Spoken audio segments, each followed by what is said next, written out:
Hi everyone, Ian Donald here again for Freedive UK videos. Just a real quick one actually.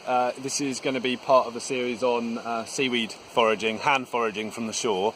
I was just up here doing another video, and although it's a little bit high in the tide, I thought I'd show you a little bit of gutweed that I've just found. There's a lot of it up here actually, it wasn't like I found it, it's just right next to me.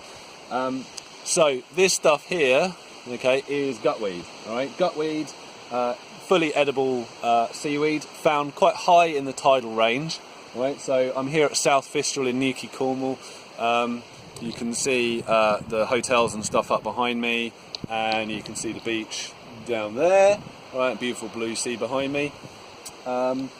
We are about 3 or 4 metres off the low tide mark here, so you'll find this really from sort of mid-tide upwards. You'll often find it where there's a combination of fresh water and seawater, so this has probably got a bit of rainwater in it also.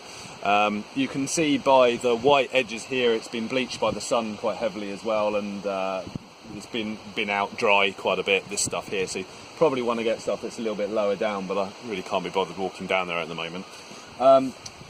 What you'll notice with gutweed is that it's called gutweed for a reason. It's kind of long, stringy pieces of green seaweed. It's slightly cylindrical in nature, right? And you'll get little kind of air pockets within it. And I suppose really the reason for its name, or you know, I mean it's not a scientific name, but it's a common name here, is that those little air pockets will allow it to float, and it looks a little bit like a kind of intestine, I suppose, something like that really. Which sounds like a bit of a gross name really, gutweed, but don't let that put you off, because it's actually one of the tastiest of the seaweeds that we've got here in the UK and North Atlantic. What can you use it for really? I suppose the main thing that we consider it for is for Chinese crispy seaweed. This is the real stuff. This isn't cabbage. This is the real Chinese crispy seaweed. Incredibly easy to prepare. Do give it a good wash because it tends to pick up a lot of sand. But once you cut it, make sure you cut it. Don't pull it really, because pulling it tends to destroy the plant altogether. And you'll pick up lots of little bits of sand as well with it. So you might as well cut it. It saves you time in the long run. But what you can do, give it a good wash.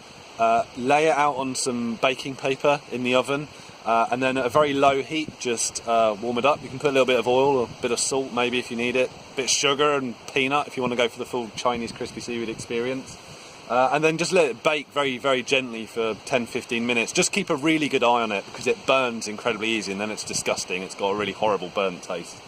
Just let it dry off, and then once you pick it up, crumble it all together, and you'll just get this loose, crumbly, dry seaweed in little tiny pieces, and it's delicious. You just spread it on top of stuff, throw it into things. You give that, like with a lot of seaweed, you get that real savoury umami essence with seaweed, which is really fantastic for all range of foods. It doesn't have to be for seafood. Like, don't think that at all. And seaweed goes amazingly with things like lamb and beef as well. It gives it a real extra depth of flavour, which is amazing.